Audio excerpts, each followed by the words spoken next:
Strap yourself in and get ready. Here we go.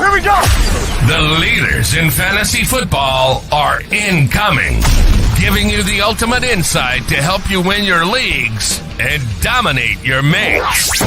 You're now listening to the Insight NFL Show with your hosts, Guns and Maverick. Welcome to the NFL. Let's go.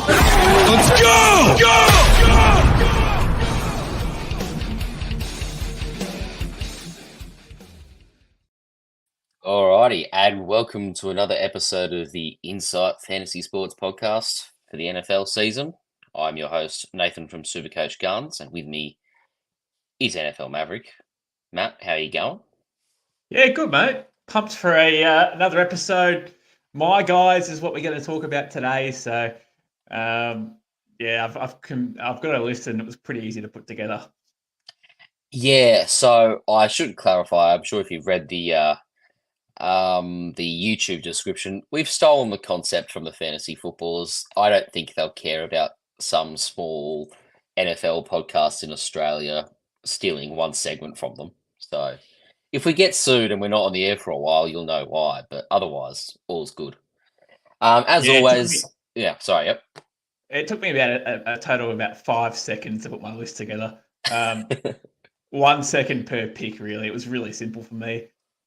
Look, some guys might be able to predict it. If Ezekiel Elliott and Dak Prescott are on your list, we're all rioting, just so you know. Nah. They're actually not, believe it or not. It's hard to believe that they won't be involved. So, well, he's a fake Cowboys fan, then. That's all. That's what that means. I don't like them.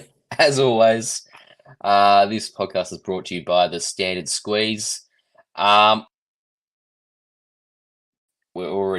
already copying abuse in the comments. So that's not happening. I don't have the time. Just clarifying for NRL fans, there's a try map that comes out every week that hasn't been out for 2 weeks and is not coming out again this season. Long story, but essentially there's just like no time anymore.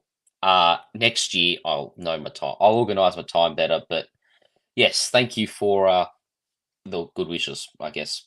We better get back onto the NFL stuff. Let's start out with you, Matt. Who's your first my guy for this season? My first my guy is James Cook. I've been trying to get him wherever I can.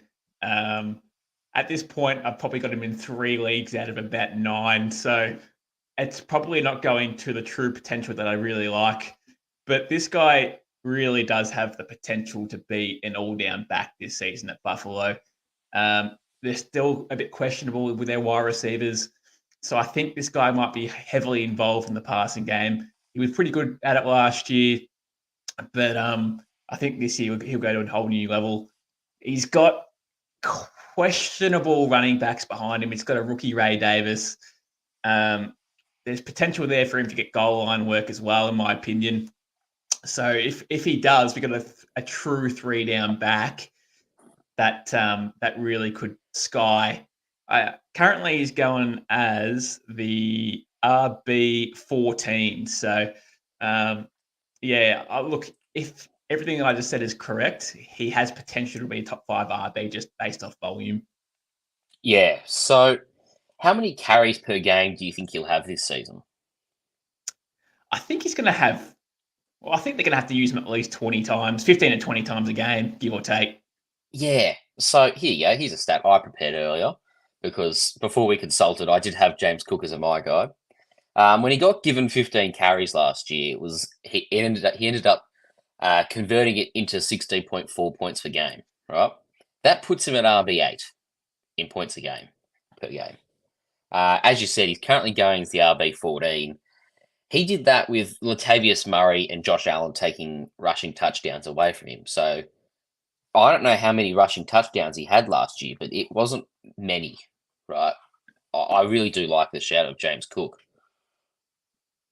Yeah, so he had 2 rushing touchdowns last year. Oh, that's got to go up. Like, no 3-down running back, which he will be, only has 2 rushing touchdowns. I understand you've got Josh Allen.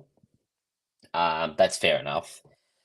I wouldn't say that Ray Davis is locked in for the goal line job. It's No. probable, but it's not locked in.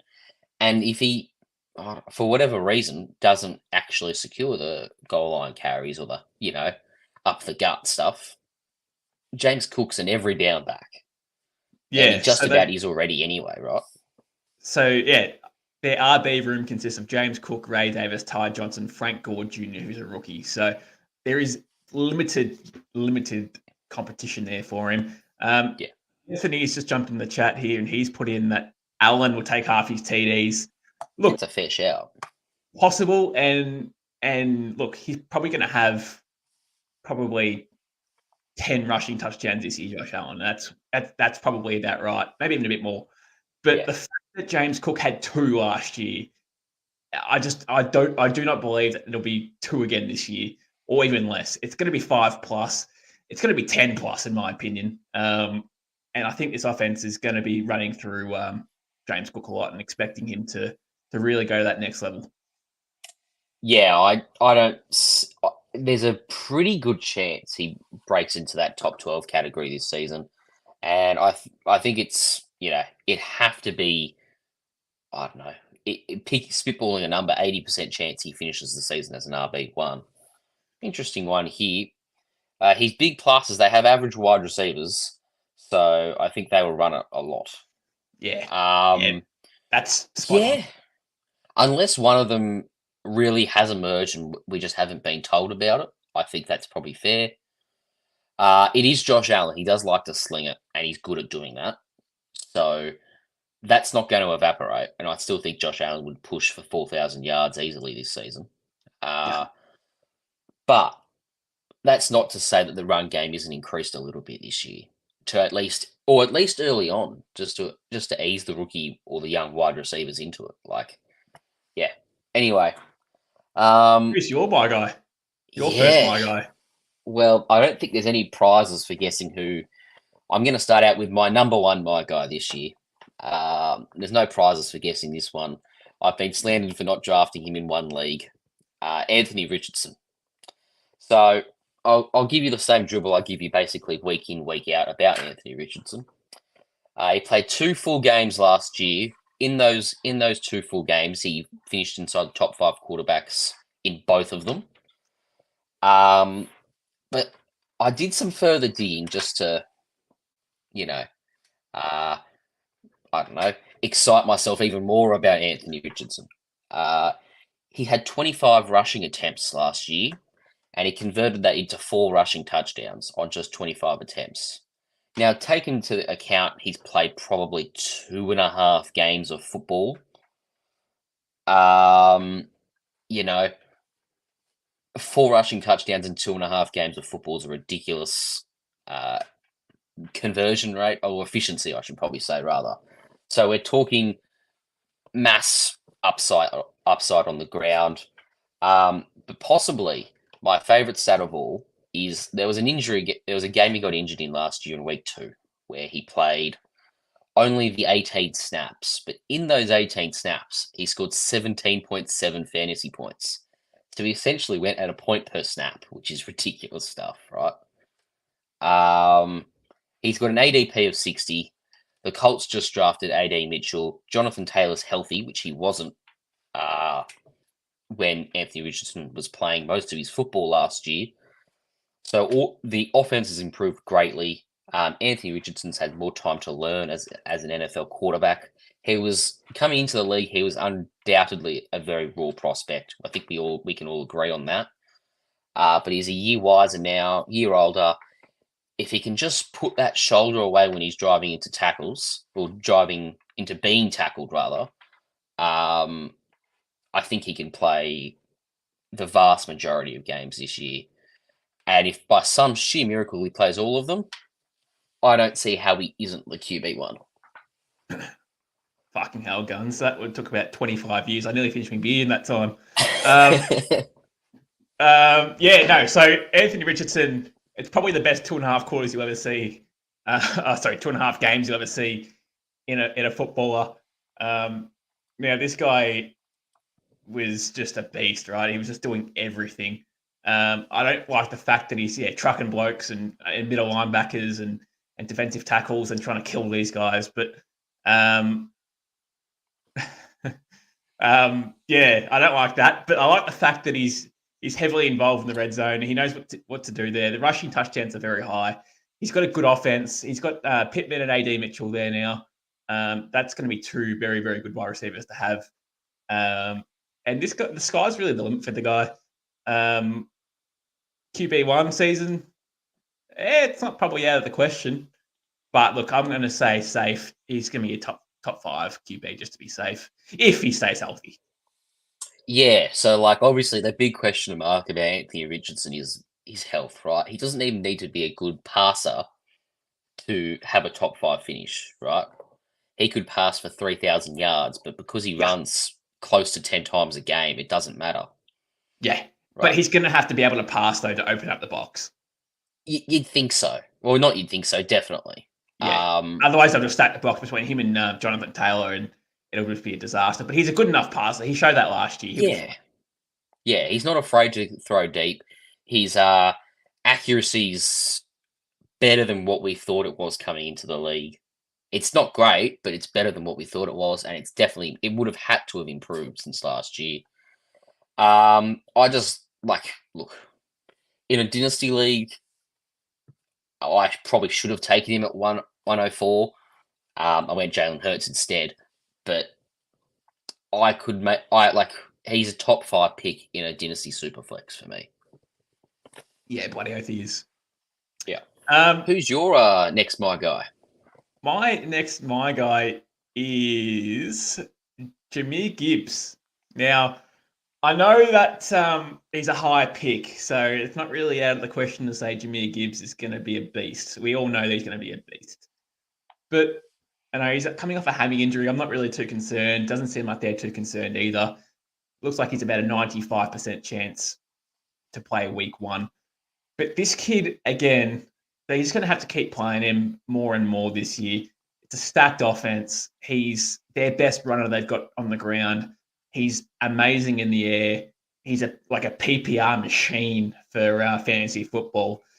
And he scores touchdowns in the air, on the ground. He can do it all. I think as a second-year RB, they're going to lean on him more and more this year, and he's just going to go absolutely insane. David Montgomery, as good as he's been for him, and as bad as it is a handcuff to have because of these two running backs, you just want to see Jahmyr just take all the work. It's going to be Jahmyr's season still. Yeah. So, I mean, I like Jahmyr. Do I find the first round price tag a bit expensive? Yes, I do. However, there is a bit of value on the side of what could it be if Montgomery misses any time, right? And what it could be if Montgomery misses any time is basically Christian McCaffrey. I like someone who is an elite pass catcher and a very elusive back in outside zone runs as well. Like he's McCaffrey 2.0 in playing style, right?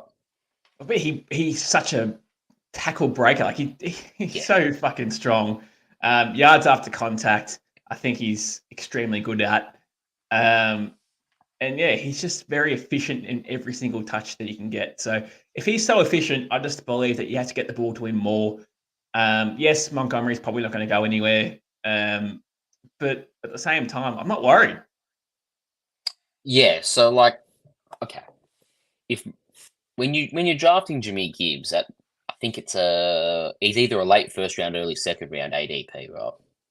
You're drafting him knowing that most weeks he's a low end RB1, but then if Montgomery misses game time, he's a top 3 running back, right? That's sort of where you draft. That's from my perspective. That's where you draft. That's what I'd be drafting him for. The upside is he can push for an RB1 overall finish if Montgomery was to miss the season or get traded or whatever happens, right? Otherwise, I've probably got someone in between RB10 and RB15. He's a PPR machine. And, he'll have his massive games. Yeah, It's see, very similar to A-Chain, I think. yeah, but you know what though? This is the problem though with Jimmy Gibbs. Apart from the start of the season, the first 4 weeks I won't include because he wasn't really getting any of the snaps and wasn't really seeing a lot of time. After round 7, he was RB3, RB1, RB2, RB3, RB24, RB29. That was pretty average. But then RB15, RB3, RB3. So yeah, I just believe that the sky's really the limit for this guy. And if they just give him the ball more and more, then he's 58% on average snaps per game. If they give him 70, um, yeah, what could be Jimmy Gibbs? We just don't know. He could be the RB1 or it could be RB5. It's just it's one of those things. Here's an interesting take. Gibbs needs David Montgomery there, otherwise it'll be like Pollard at the Cowboys last year. What are your thoughts on that? I can see what he means by that, and that's not a bad call. Now, look, he's a bit of a change of pace running back, Pollard, so he's not big enough to take the full workload. It's probably more what I was thinking at the Cowboys last year. And he didn't really have any support either when he wasn't clicking. They had no one else at running back really to help him out. But I can see his point, though, with the Monty. You just don't want him taking the goal line carries as more than anything. Yeah, so I think that's the one mark against Gibbs for me, and I understand we have that same mark against James Cook, but then on the flip side, Ray Davis isn't going to be having 15 carries a game alongside James Cook, whereas Montgomery will go very close to that, if not exceed. But if we compare James Cook and Jimmy Gibbs, one had 10 rushing touchdowns last year, the other one had 2. Yeah, so I'm torn on Gibbs. I think I'm too undecided on him to draft him personally, but I can definitely see the appeal and the upside there. Again, our favourite man, Benny, has said that Gibbs is more likely to be injured than Montgomery. What do you think? I don't know. That's just like throwing a stone in the water and hoping for the best. Look, it's probably not a good thing that Gibbs is already injured, has that hammy. It's probably not a good start. And, they do reoccur. So I can understand the more likelihood part of things, but it doesn't sound like they're too worried. He's returning to practice next week, I believe. So sounds like he's fine. Yeah. I'll tell you who Jimmy Gibbs reminds me of. A young Alvin Kamara, which leads me to my next, my guy, the man himself, Alvin Kamara. Now, Kendre Miller, the guy that everyone said, oh, he's going to take snaps away from Alvin Kamara. Oh, he's going to take over the backfield. Oh, Alvin Kamara's old. Oh, Alvin Kamara's washed. Well, Kendre Miller is likely to go on IR, and they've got no one else at running back. Well, they've got Jamal Williams, so sure, they've probably got someone to do some goal line carries, right? Otherwise, it is Alvin Kamara season. Okay, in 13 games last year, 90 targets, right? Ridiculous stuff. There was particularly for a running back, these stupid numbers. Even for a wide receiver, that's a lot, right? Yeah. There was one game, just the aesthetics of it on the stat sheet, which I love.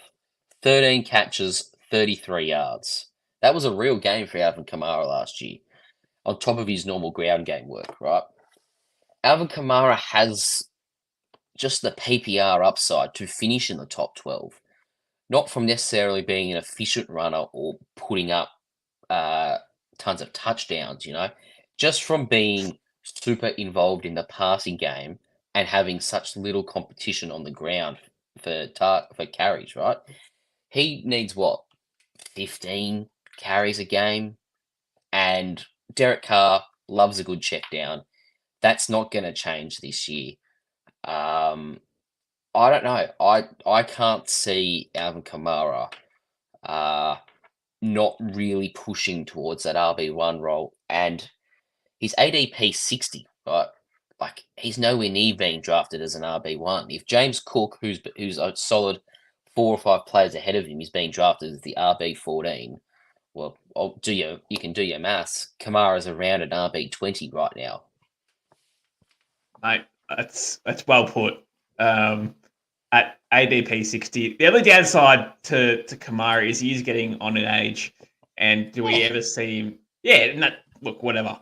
And is this the year that he starts going downhill? You said that last year. That was last year. We were like, oh, he's suspended for the first 4 weeks and he's injured and injury prone and he's washed. He's too old.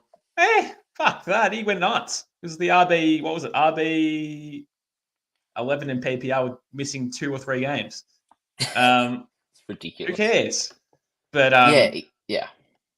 I know what you mean. Like, he's a PPR machine, this guy, man, and I really don't see that changing. There's no competition for pass catching outside of, it was Kendre Miller, who's pretty much dead now and very, very inefficient last year anyway when he did play. So, safe option, very safe option. It's got to be close to the cheapest 3-down back you can get, I think. Yeah, it does. Yeah. So again, another thing that I think many NFL fans will find surprising is that Alvin Kamara's never ran for 1,000 yards in a season. Yet he still put up these crazy finishes as an RB1, right? So to me, I'm just like, I see that and I'm thinking there's tons of value there and there's tons of upside. He's also still got a fair bit of tread on his tires. Like across, he only in 2 seasons has he had more than 200 carries, right?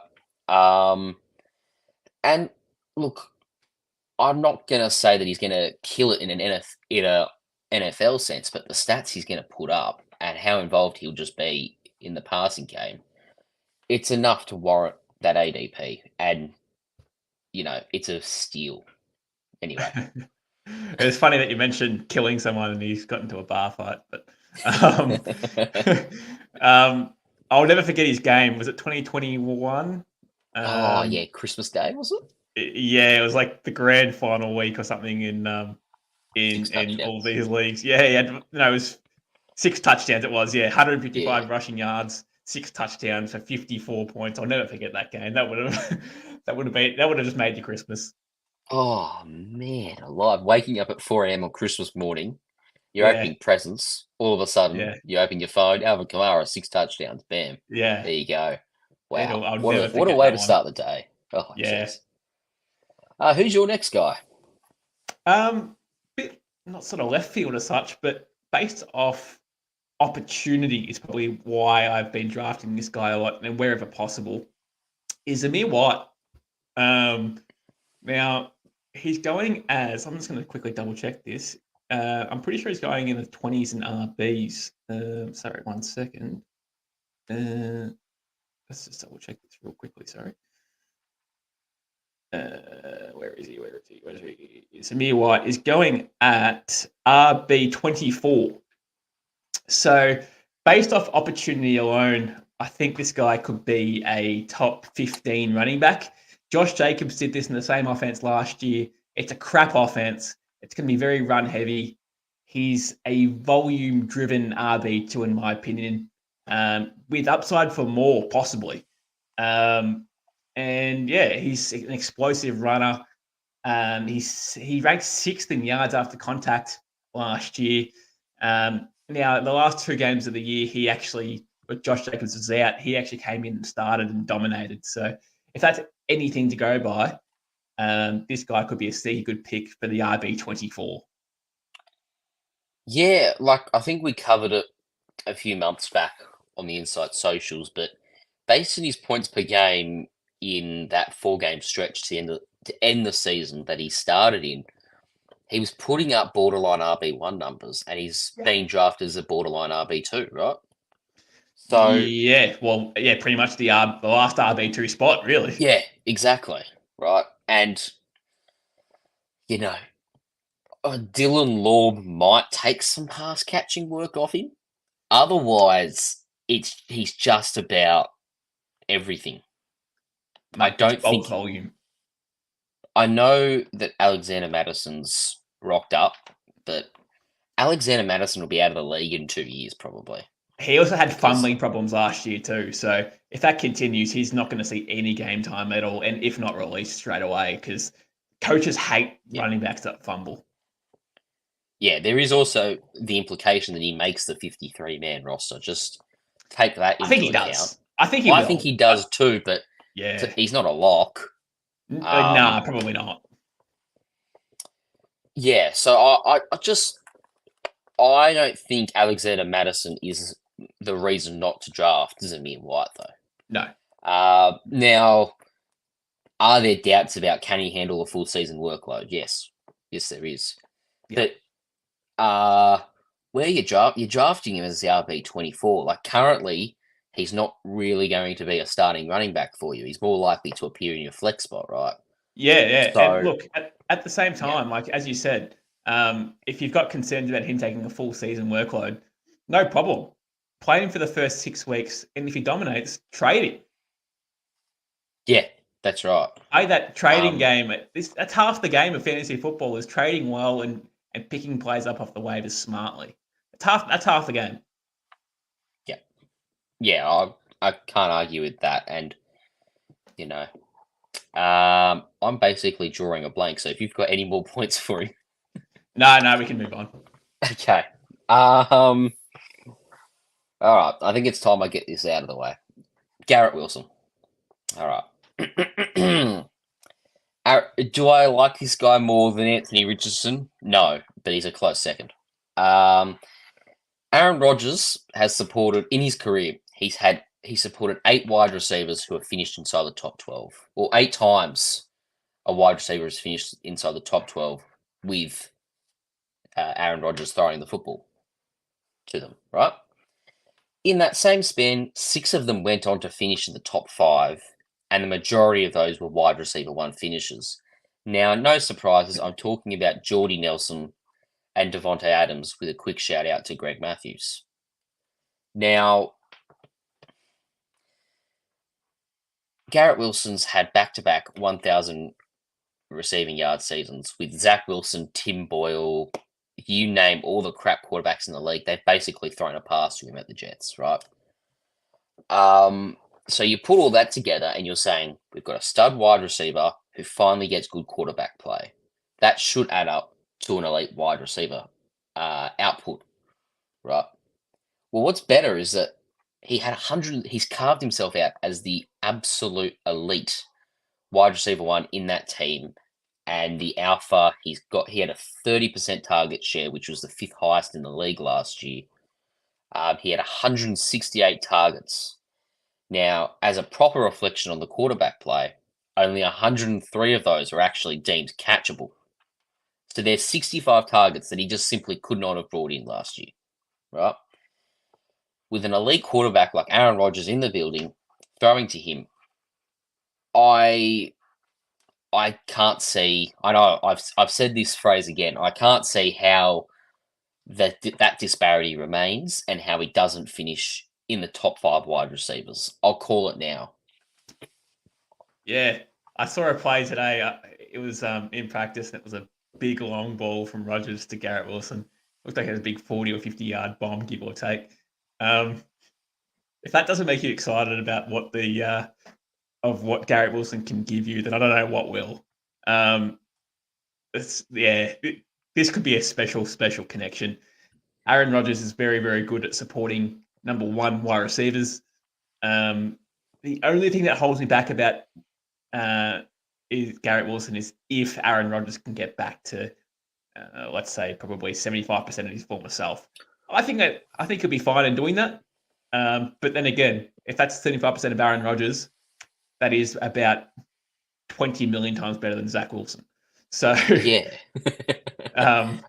yeah, it's one of those things where you can see him going off for 12 to 1,300 yards and 10 to 12 touchdowns this year. Maybe and I could absolutely see him racking up something in the vicinity of 110 catches this year. It's just there's no one really pushing to take receptions or targets away from Garrett Wilson. I've just seen a message here. Is it a given that Rodgers will be elite, though? He is 40 and at some point talent erodes. A valid comment, right? I think there is regression, but is an Achilles injury how harmful is an Achilles injury going to be in terms of actually throwing the football? Well, I'm aware that it greatly decreases his pocket mobility, which is one of Well, he's his never moved out of the pocket anyway. yeah, he He's does it always from time to time on big special plays, but that would have been 4 or 5 years ago. Yeah, so he usually just stands in the pocket and fires these days. He moves around just a little bit, but his mobility isn't his biggest strength. So he's done this for his whole career. So they've got a really, really solid offensive line there this year. So protection for Aaron Rodgers should be very, very high. Brees Hall doesn't mind giving a chop out and blocking as well. So yeah, I think he'll have enough time to get the ball out of the pocket easy. And yeah, all he has to do is just pass and deliver. Yeah, I don't think it's going to be a problem. Aaron Rodgers is physically he heals like Superman, right? Like he nearly fully recovered from the Achilles tear to play in the back end of last year if they went on Yeah. if they made the playoffs, right? For me, I've got no problems with what Aaron Rodgers will bring. Age could be a slight problem. He's 40. Maybe the reaction times could be a little bit slower, but like 80% of our prime Aaron Rodgers or Aaron Rodgers from 2 years ago even is still, Zach Wilson's not even 5% of that player, right? Yeah. And the other quarterbacks are even worse than Zach Wilson. Yeah. So I'm fine with drafting And Garrett Wilson this year. He's a big 6'4" physical receiver. You just got to throw it in his vicinity and he'll go and catch it. So volume for me. Yep. You're next, my guy. This one's a bit interesting. This one. You probably didn't think I'd roll with this one. I don't think, but I've been rolling with Jaden Reed. Is one that I've been going with, which is a bit left field. The offense is pretty stacked. But if there's one player that I think will truly break out in that offense, I think it will be Jaden Reed. Now he's a slot receiver. He was only a rookie last year, but he came on the second half of the year and he came on quick too. He wasn't. He ran a 25% target share per route, and yeah, that ranked him at 2 yards per route run. So yeah, I think this guy will be pretty good. He had 10 touchdowns last year, which could be a bit overs. But in terms of truly breaking out, they usually break out in their second and third years. So this could be the year for Jaden Reed to go to that next level. And if he's going to that next level, it's going to be a high end. Probably a mid WR2, mid to high WR2 if he truly breaks out. Yeah. So I really like it. I like the shout because he really did show some talent. When Jordan Love took off in the back part of last year, Jaden Reed really did go with him. That 7 weeks of play basically got Jordan Love the biggest deal in NFL history, right? And who was helping him make those plays? Jaden Reed, Dontavian Wicks, right? I suppose the only concern I have is that they've got 4 guys and Matt LaFleur doesn't want to make one of them the clear-cut wide receiver one. I think naturally it will happen, though. And I think it will naturally end up being Jaden Reed because he's the most consistent and impressive of the 4. Christian Watson's ceiling's the biggest, for sure, but he can't stay on the field. Dontavian Wicks has some big plays, but, he hasn't been shown to have consistent volume. And Romeo Dobbs was not super efficient with what they've got, with what they gave him last year. He wasn't super productive, I suppose. I like the Jaden Reed shout. My concern isn't the fact that this offense is good, because this offense could be very good. Jordan Love is just got paid. Could he be the next superstar QB? That's yet to be unknown. That's yet to be known, should I say? But Jaden Reed currently is the number 33 wide receiver coming off the board I think his job security playing in the slot is safe. It's more your Romeo Dobbs and Dontavian Wicks is probably the two that you'd probably say that their job security is questionable because they've got competition in the outside region. Reed's safe. Reed dominated last year, and I just believe that this guy could go to the next level in year 2. Yeah. They're calling out for an alpha. They're calling out for an alpha wide receiver. They're calling out for one. Who is it? Yeah.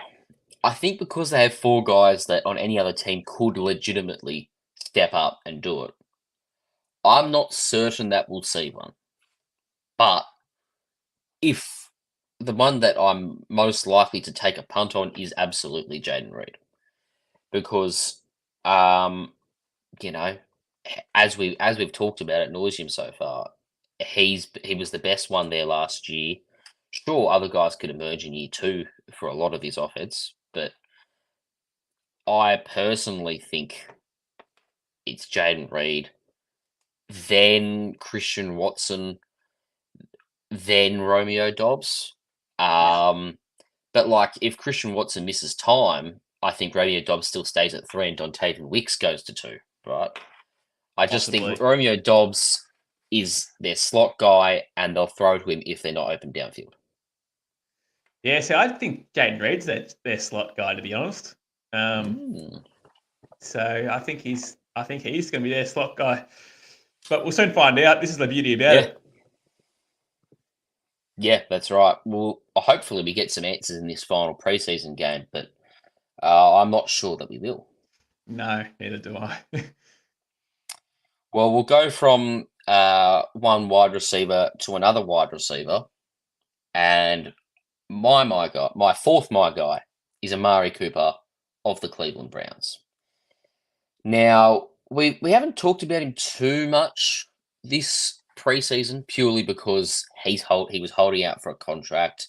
He might have been traded to San Francisco in a Brandon Ayuk package. That hasn't happened. That's made me greatly sad. That hasn't happened though. And well, now we've got to start talking about him as though he's at Cleveland and staying at Cleveland. Now, if we look at him in 2023, him and Deshaun Watson, they had a good combination.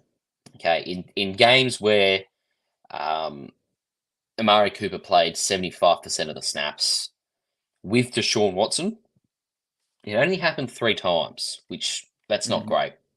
But for the 3 times it happened, Amari Cooper averaged 21.76 points a game.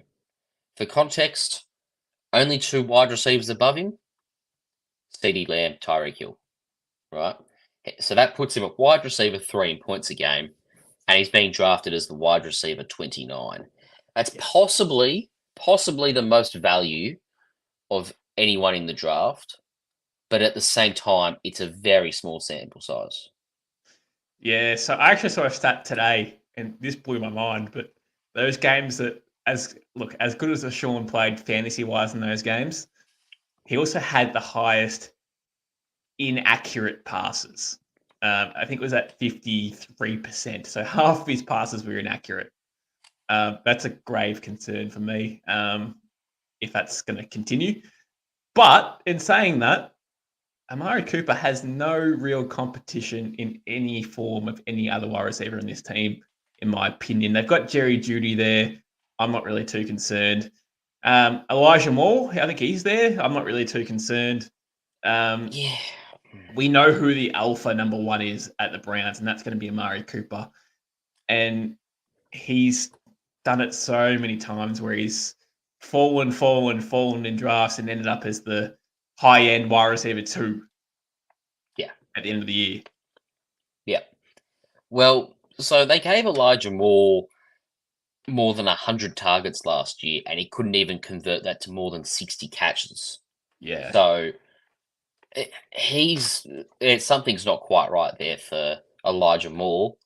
Jerry Jeudy, I think he's officially a bust in this league.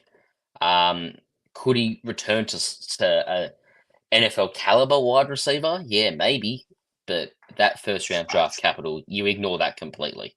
Now, Steve Smith ripped him, huh? He just about ended his Broncos tenure in that one. Yeah, that was brutal. That was actually hard to watch. Oh, That was hard to watch. Jeez, the amount of TikTok edits I've seen with that commentary from Steve Smith. But that seemed like it was more of a personal hit. Well, I'm pretty sure he saw his head off Jerry Jeudy saw his head off at him before the game started, and Steve Smith's like, "I'm going to expose you on national TV." There you go, you're done. All right. Back to Amari Cooper. As you say, he's constantly been underdrafted, and he's exceeded expectations, and he's delivered deluxe for people who have drafted him. And it looks like we're going to make the same mistake again this year. For me, at wide receiver 29, I'm drafted him every day of the week because that's probably, particularly when my favourite strategy this season is to go running back in the first round, take an alpha wide receiver in the second round. Sometimes it's Garrett Wilson falls. Not often, though, but that's all right. Third round, I'm going a running back again. I'm getting 2 gun running backs. Round 4, I might look at wide receiver. I might look at getting a top 5 tight end, someone like a Trey McBride. Round 5, I'm going Anthony Richardson. I've been very public about that. Round 6, I go Amari Cooper. Yeah, so Amari Cooper's last 5 years, he ended up with the wide receiver 20 last year. That was due to poor QB play. But wide receiver 10 the year before, 27 the year before that, he was injured. Wide receiver 15, wide receiver 10. So it's just, if you're getting him with a wide receiver 29, it's fair to say that you're going to get value out of him. Absolutely. And look, it's a safe pick because he's not going to finish as the wide receiver 29. There's value. It's just a question of how much is there. Obviously, I talked about the absolute ceiling being a wide receiver 3. Absolute ceiling. Best case scenario, everything's rosy. He might get to wide receiver 3. That's not what I'm drafting him for, though. I'm drafting him because I believe that with Deshaun Watson, he can push to become a high-end wide receiver 2, possibly a borderline wide receiver 1, right? Yeah. And I don't think that's unreasonable based off what you've read out, what we saw from him last year. I mean, that fantasy championship game or the semi-final where he put 250 receiving yards up, that's another example of how good Amari Cooper is. So I'm just getting that game up here because we talked about it a while ago. Or maybe it was a preseason one, or it was when we were doing wide receiver previews. But in week 15 last year, week 16 last year, he had 15 targets, 11 catches, 265 receiving yards, and 2 touchdowns. That is an insane stat sheet. Got me into a final, that one, actually. Well, he missed the following week, but that got me into the final, and I actually won in one of my leagues last year. But if he didn't have that game, I would never have made it. But yeah, mate, I completely agree. And look, I do expect Deshaun to come back in healthy.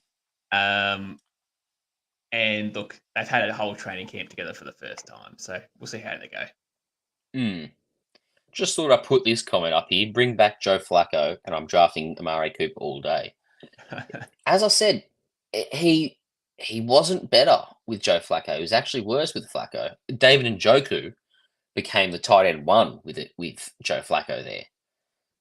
Amari Cooper didn't really he was solid still, but that's not where he's that's the reason he finished wide receiver 20, because Joe Flacco was just targeting the tight end all day. So I don't think he will do much better with Deshaun Watson than what he did with Flacco. Maybe this is why Joe Flacco, this is why Deshaun's fallen off a bit of a cliff.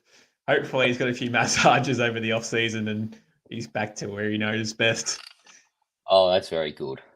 Very good. Who's your final, my guy?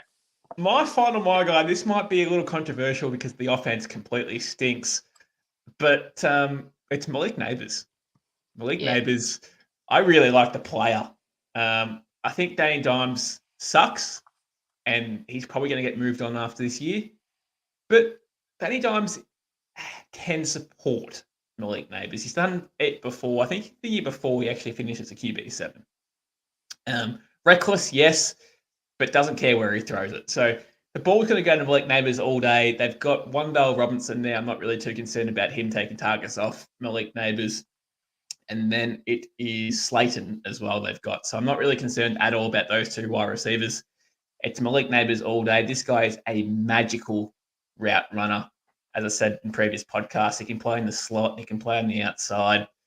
He's just going to be open all day. So game script will never be in their favour. They'll always be losing games. So that means they're always going to start throwing the ball more. And Malik Neighbours is going to be a very, very focal point of this offense. If he has a target share percentage of 25% or more, I would not be shocked.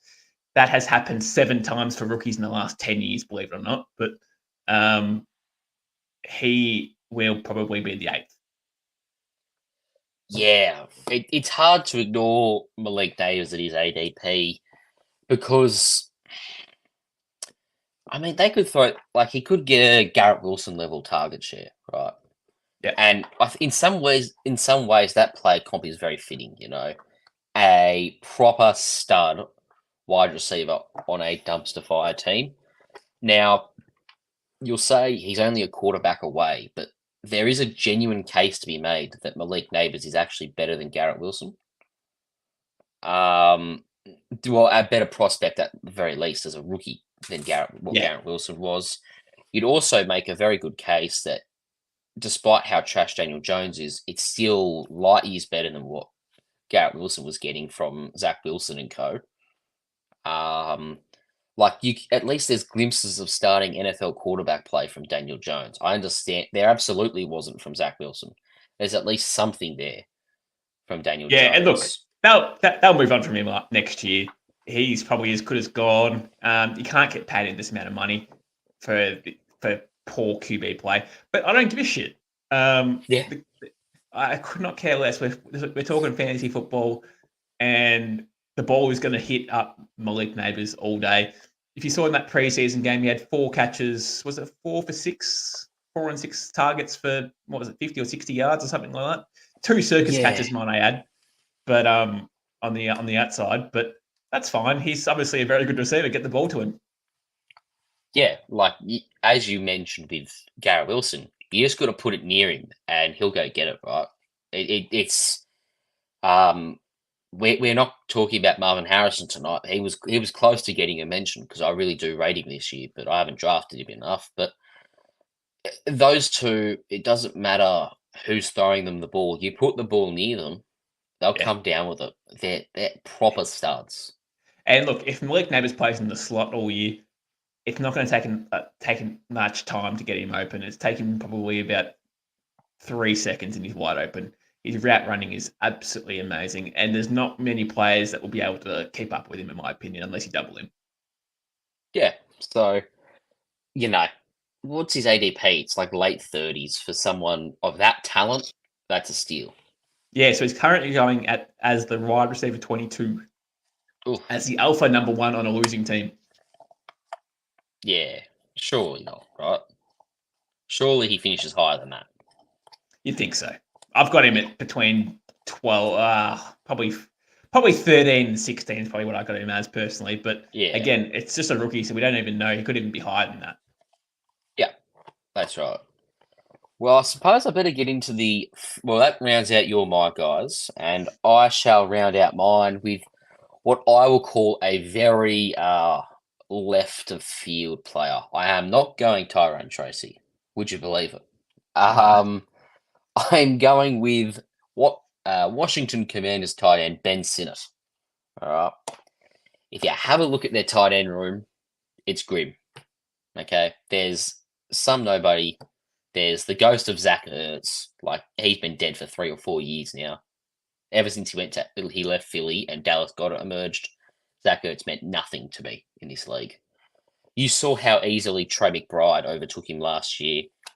It could very well happen again here for Ben Sinnott. His ADP right now is 171, and he's basically already the starting tight end. Like, it might be a slowish start to the season, but you know, outside of that, he could be a genuine league winner come the back part of this season. You got to remember, they invested a fair bit of draft capital into him. He went in the second round, 53rd overall. Clearly, they want him involved in this offense. And he has the opportunity to be heavily involved in this team. So I've got him currently second in line for targets behind Terry McLaurin. I think Terry McLaurin will get close to 130 targets, 140 targets this year. Then I think Ben Sinnott could easily rack up 80 to 90.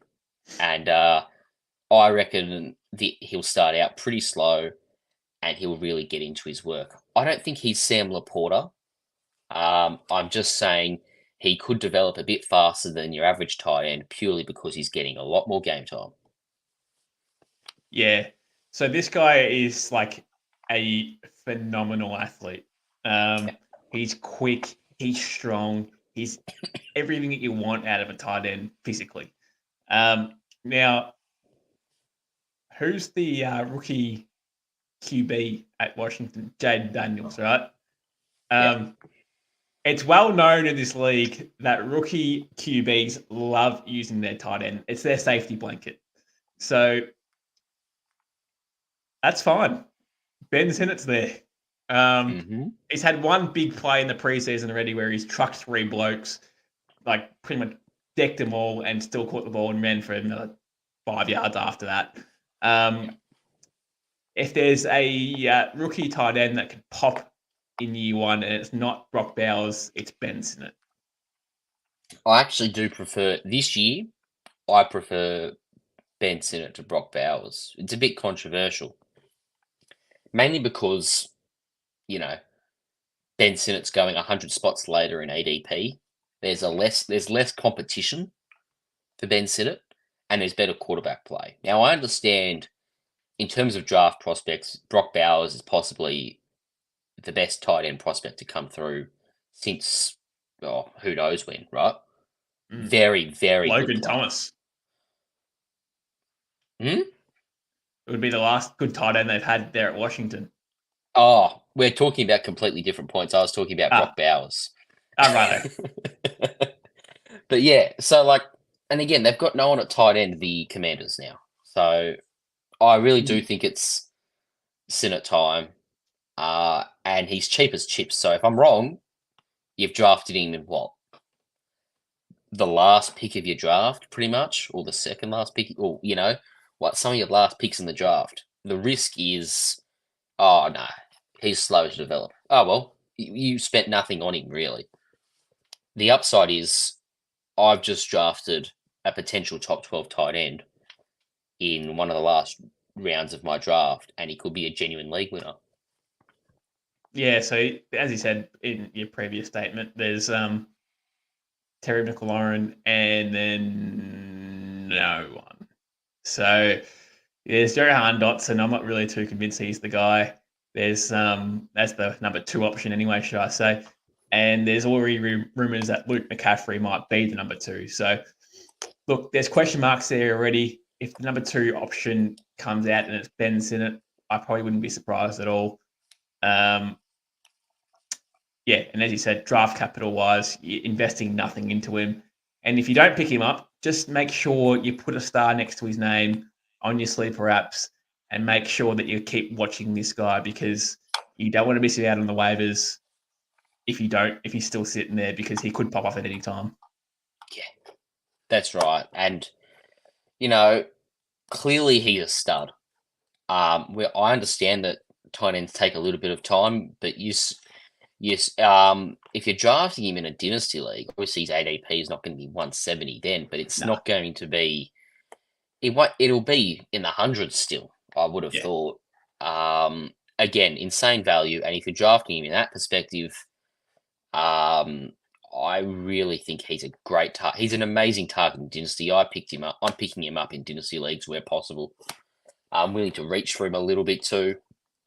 just because I could very much see a Jaden Daniels to Ben Sinnott connection being the staple of this Washington offense for a few years. Yeah, for sure. Yeah, so that's pretty much going to be it, isn't it? I mean, good luck to everyone out there for the third preseason. Hopefully that your players, if you're already drafted, hopefully your players don't play this week and they play week 1 because you don't want a preseason week 3 injury. Hopefully we can get some more players playing for neutral viewers. But and for content next week too. And for content for Monday as well would be nice, but I don't imagine them playing that much this week, unfortunately.